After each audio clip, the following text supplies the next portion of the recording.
नमस्कार, मी संदेश शिर्के. जय महाराष्ट्राच्या प्रतिबिंब या विशेष कार्यक्रमामध्ये आपल्या सर्वांचं स्वागत.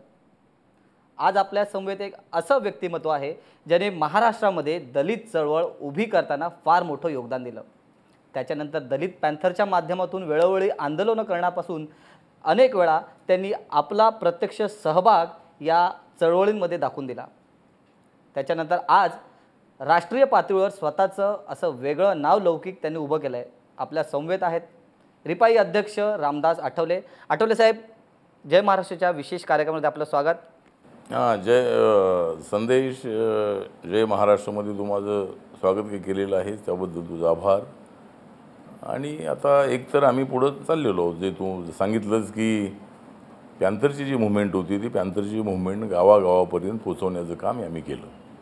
दलित असो, आदिवासी असो, मराठा असो, ब्राह्मण असो, बहुजन असो, भटका विमुक्त असो, महिला असोत की तरुण असोत की विद्यार्थी असोत, ज्या ज्या वेळेला अशा पद्धतीचे प्रश्न निर्माण झाले त्या त्या वेळेला उत्तर शोधण्याचा प्रयत्न आंदोलनाच्या माध्यमातून संदेश आम्ही केलेला आहे.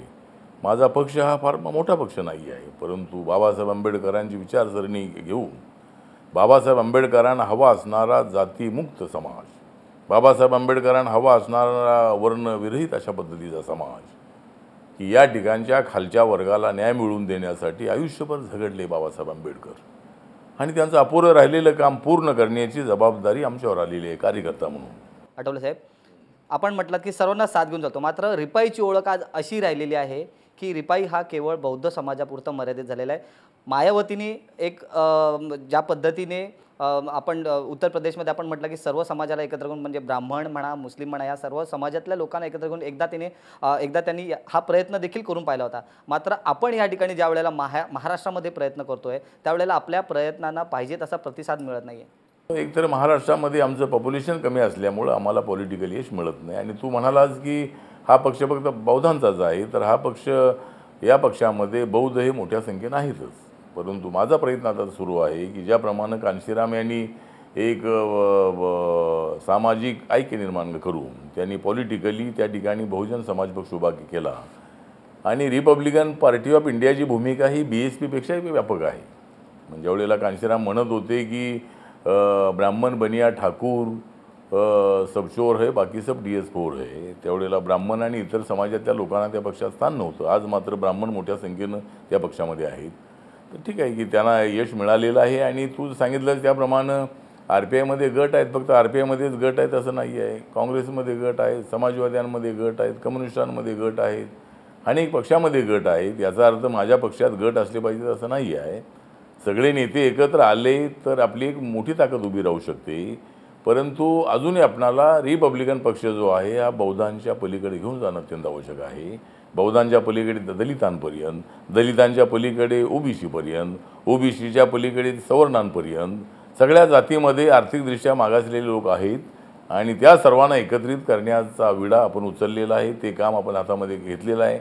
आज जरी आम्हाला यश मिळालं नाही तरी संदेश हे भविष्य काळामध्ये ज्या रूटने आम्ही पुढं चाललेलो आहोत त्या रूटने पुढं गेलो तर नक्कीच आम्हाला या महाराष्ट्रामध्ये सुद्धा बऱ्यापैकी यश मिळू शकेल. आजही गरज आहे महाराष्ट्राला की महाराष्ट्रातून दलित चळवळीमधला कोणता तरी माणूस मुख्यमंत्री व्हावा. तुमच्यामध्ये ती जिद्द दिसते, तुम्ही त्या अनुषंगाने प्रयत्न देखील करताय. मात्र तुमचेच पाय खेचणारे आपलीच लोक ही आहेत. नाही, मला असं वाटतं की माझे कोणी पाय खेचत नाही आहे. आणि माझे जरी पाय खेचले तरी माझे पाय एवढे मजबूत आहेत की ते सहजासहजी कोणाला खेचता येत नाही आहेत. हे चळवळीमध्ये चाललेलंच असतं. सगळ्या पक्षामध्ये लिडरशिपसाठी हा वाद असतोच असतो. जर रिपब्लिकन पक्षात ऐक्य होत असेल तर नेतृत्वाचा वाद न करता कुणीही नेता व्हावं. प्रकाश आंबेडकरांसारखा एक जाणता अशा पद्धतीचा त्या नेता आहे, बाबासाहेब आंबेडकरांचा तो नातू आहे. त्यामुळे जर अशा पद्धतीचा भविष्य काळामध्ये जर प्रयत्न होत असेल तर मी 2 पावलं पाठीमागं यायलासुद्धा मी तर तयार आहे. आणि प्रकाश आंबेडकरांना सगळं नेतृत्व देण्याची आपली तयारी आहे. आठवले साहेब, महायुतीमधला जागांचा तिढा अजूनही सुटत नाही आहे. तुम्ही महायुतीमध्ये प्रवेश केल्यापासून आश्वासनांवर केवळ तुमची बोलवण केली जाते. थोडक्यात आता वस्तुस्थिती अशी आहे, आता तुम्ही म्हटलात की ऐक्य, जर महायुतीमध्ये येणाऱ्या काही कालावधीमध्ये काही आलबेल झालं तुमचं तर पुन्हा तुम्ही ऐक्याची साथ देणार? नाही नाही, ऐक्याची साथ म्हणजे आता मी अनेक वेळेला प्रयत्न केलेले आहेत आणि पुन्हा पुन्हा ऐक्य फुटलेलं आहे. त्यामुळं जर अशा पद्धतीचा एखादा फॉर्म्युला पुढे येत असेल तर मी नक्की त्याचा विचार करेन.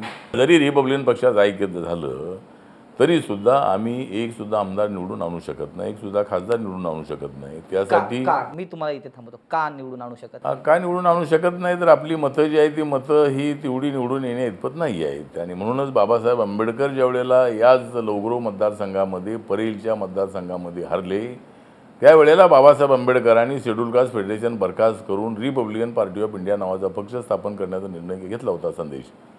आणि त्यामध्ये मग सगळ्या सोशलिस्ट लोकांना सगळ्या जाती धर्माच्या लोकांना पक्षात आणायचं.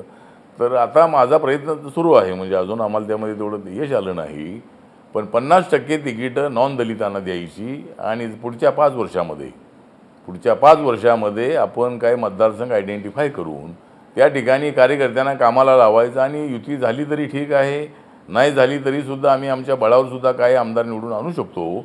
अशा पद्धतीची स्ट्रॅटेजी आम्हाला करावी लागेल. बहुजन समाज पक्षाला ज्याप्रमाणे उत्तर प्रदेशमध्ये यश मिळालेलं आहे तशाच पद्धतीचं यश महाराष्ट्रामध्ये सुद्धा मिळू शकतं. आणि त्या दिशेनं माझ्या प्रयत्नांची जी दिशा आहे ती आता अशाच पद्धतीची आहे की सर्वांना सोबत आणायचं. मराठा आरक्षणाला पाठिंबा मी दिलेला आहे. एवढंच नव्हे तर धनगर समाजाच्या प्रश्नांच्यासाठी आम्ही भूमिका मांडलेली आहे. मायनॉरिटीच्या प्रश्नांकडे आम्ही लक्ष दिलेलं आहे. निश्चितच. आठवले साहेब, तुमच्याशी चर्चा आपण अशाच पद्धतीने सुरू ठेवणार आहोत. आता वेळ झाले कार्यक्रमामध्ये एका छोट्याशा ब्रेकची.